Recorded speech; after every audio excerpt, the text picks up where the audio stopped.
I'm fine with the Nintendo Switch 2 pricing. Man, I just made some people really mad. Okay, so I wanted to talk a bit more about the Nintendo Switch 2 pricing, and I know you guys have probably heard a lot about this already, so I'll make it quick. Personally, I don't mind the $450 price tag. I know there's a good bit of you who still think it's way overpriced, but honestly, it's not that bad. Comparing it to the PlayStation 5, which is right around $500, and the Xbox Series X, which is around $550 to $600, the Switch 2 is fairly priced with its competitors. Now, a couple of people a few shorts ago brought up the fact that the Switch 2 has the power of a PS4.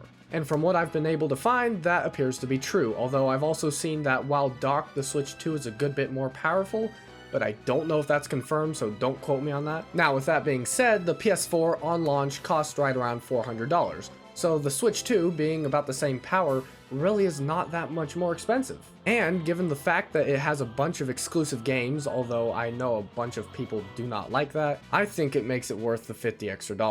Plus, as far as power goes, I really don't think the Nintendo Switch 2 needs as much power as a PS5 or an Xbox Series X, because in general, Mario, Pokemon, and Zelda really don't require as much power as the bigger games on the PlayStations and Xboxes. Although Nintendo games are getting bigger and the Switch 2 is now bringing in Elden Ring and some other larger games, so making it more powerful probably wouldn't have been a bad idea. But the real problem I have with Nintendo is their games. $80 is steep for any video game. Mario Kart World is maybe worth $80, but $70 would have been much better. I don't think it's better than Tears of the Kingdom, coming from a Zelda fan though, so whatever, I guess.